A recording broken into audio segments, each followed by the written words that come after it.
आज या ठिकाणी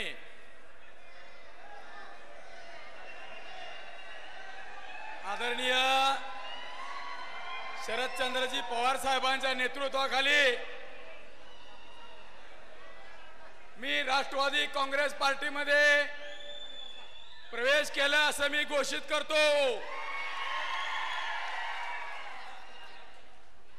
व्यासपीठावर उपस्थित आदरणीय शरदचंद्रजी पवार साहेब, या जिल्ह्याचे नेते, जिल्हा अध्यक्ष आदरणीय बळीराम काका साठे साहेब, माढा लोकसभा मतदारसंघामध्ये राजकीय व्यवस्थेच्या विरोधात तमाम सोलापूर जिल्ह्यातील आवाज घेऊन ज्यांनी तुतारी हातात घेऊन उमेदवारी घोषित केली असे जिल्ह्याचे नेते आदरणीय धैर्यशील भैया मोहिते पाटील, त्याचबरोबर अनेक संकटावर मात करून कितीही त्रास झाला तरी हरकत नाही, परंतु पवार साहेबांना सोडणार नाही असा संदेश देणारे विकास रत्न अभिजित आबा पाटील साहेब, या तालुक्याचे अध्यक्ष आमचे सहकारी विनय नाना पाटील, या ठिकाणी आलेले मनोहरपंत सपाटे, राष्ट्रवादी काँग्रेस, शिवसेना आणि काँग्रेस या महायुतीचे सर्व व्यासपीठावर पदाधिकारी, पवार साहेबांचे सर्व हितचिंतक, माझे सहकारी बंधू आणि भगिनीनो, मला थोडं भाषण करताना थोडं अडखळत करावं लागेल, कारण 25 वर्ष भारतीय जनता पार्टीमध्ये काम केलेलं असताना आज 25 वर्षानंतर पवार साहेबांच्या नेतृत्वाखाली मी प्रवेश केलाय। साहेब 2003 साली भारतीय जनता पार्टीच्या वतीनं सोलापूर लोकसभेच्या पोटनिवडणुकीमध्ये स्वर्गीय प्रतापसिंहजी मोहिते पाटील साहेब उभारले होते आणि त्यावेळी या मोहोळ तालुक्याच्या निवडणूक प्रचाराची जबाबदारी माझ्याकडे होती आणि म्हणून मोहिते पाटलांची प्रचार यंत्रणा कशी असते ह्याचं 20-22 वर्षापूर्वीच बाळकडू मला मिळालेलं आहे। साहेब, या तालुक्यामध्ये 98-99च्या काळामध्ये भारतीय जनता पार्टीचा झेंडा घेऊन स्वर्गीय गोपीनाथरावजी मुंडे साहेबांच्या नेतृत्वाखाली मी काम करायला सुरुवात केली। काही झालं तर हरकत नाही, 10 लोकांचा मोर्चा असायचा आणि बोर्ड असायचा विराट मोर्चा, 200-300 मतं पडायची, डिपॉझिट जप्त व्हायचं, परंतु कधीही त्या ठिकाणी आम्ही हारलो नाही, लाजलो नाही। 2014 साली मी भारतीय जनता पार्टीच्या वतीनं शिवसेना आणि भाजपची युती तुटल्यानंतर निवडणूक लढवली आणि या तालुक्यामध्ये नगण्य असणारा भाजप 55,000 मतापर्यंत नेला आणि अवघ्या 6-7 हजार मतांनी माझा पराभव झाला।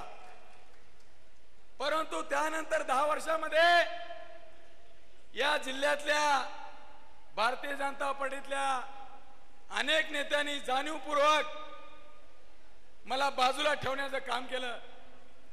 पहिल्यांदाच विधानसभेची निवडणूक लढवली, अवघ्या थोडक्या मताने हारलो, त्यांनी माझ्यावर जाणीवपूर्वक त्रास देणे, संघटनेच्या निर्णयापासून बाजूला ठेवणे, तरी अशी 10 वर्ष मी काढली।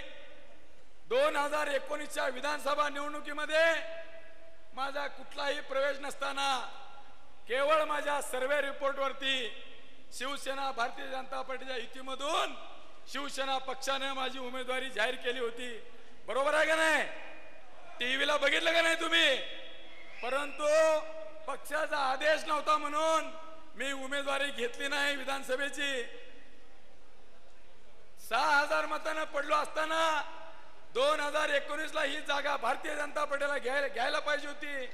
पण जिल्ह्यातल्या काही नेत्यांनी जाणीवपूर्वक श्रेष्ठीकडे नकारात्मक प्रेझेंटेशन केलं आणि माझी उमेदवारी कापण्याचं काम केलं.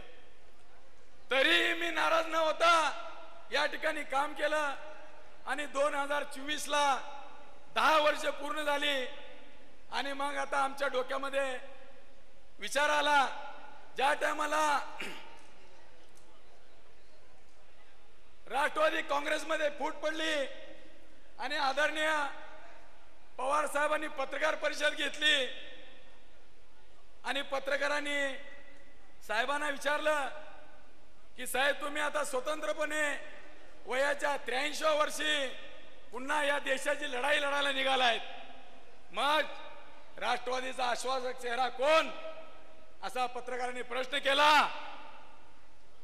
पवार साहेबांनी एका सेकंदाचाही विलंब न लावता सांगितलं, राष्ट्रवादीचा आश्वासक चेहरा कोण, तर शरद पवार.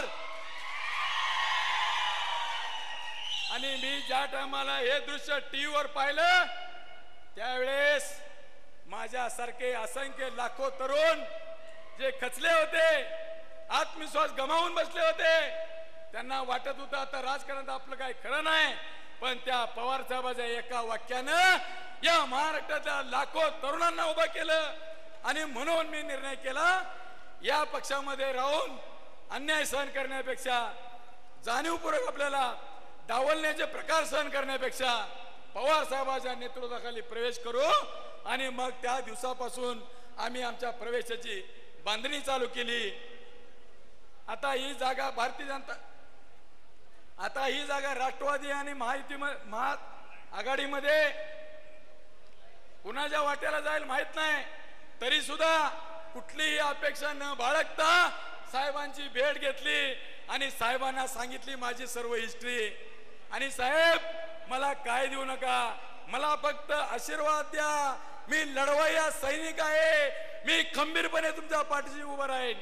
आणि साहेबांनी त्या क्षणाला विलंब न करता मला आशीर्वाद दिला, जा तू लढ, मी तुझ्या पाठीशी आहे.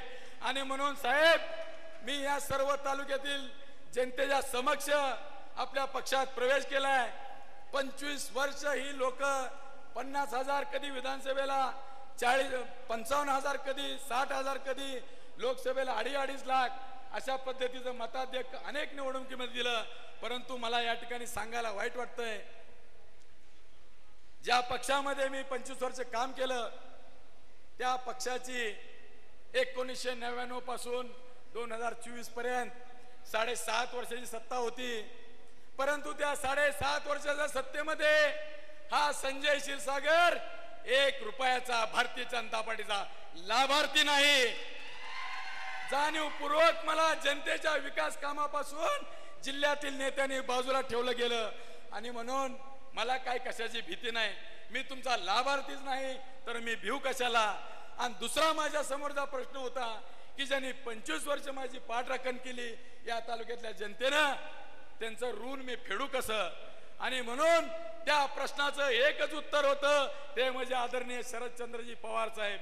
आणि म्हणून मी निर्णय घेतला, या जनतेचं 25 वर्षाचं ऋण जर फेडायचं असेल तर या भारतीय जनता पार्टीच्या व्यवस्थेला आपण विरोध केला पाहिजे आणि आदरणीय पवार साहेबांच्या पाठीशी उभं राहिलं पाहिजे. आणि म्हणून आज या ठिकाणी माझा या ठिकाणी प्रवेश झालेला आहे. आपल्या महायुतीच्या महाआघाडीच्या उमेदवार आदरणीय प्रणितताई शिंदे सोलापूर लोकसभा लढवत आहेत. मी सर्वांना सांगतो, त्यांना त्यांच्या पाठीशी सर्व कार्यकर्त्यांनी, माझ्या हितचिंतकांनी, मित्रपरिवारांनी, मला ज्ञात अज्ञात माझ्या पाठीशी उभं राहणाऱ्या सर्व मतदारांनी त्यांच्या पाठीशी उभं राहून त्यांना प्रचंड बहुमतानं सोलापूरचा खासदार म्हणून निवडून द्यावं. आपल्यावर 4 वेळा अन्याय झालेला आहे साहेब. 2009 पासून मी सोलापूरच्या लोकसभेसाठी इच्छुक होतो. सगळ्या दृष्टीने मी पात्र असताना सुद्धा 2009 ला उमेदवारी दिली नाही. मी म्हणलं पक्षाचा आदेश, 14ला इच्छुक होतो, 14ला दिलं नाही, पक्षाचा आदेश. 19ला उमेदवारी मी मागितलीच नाही.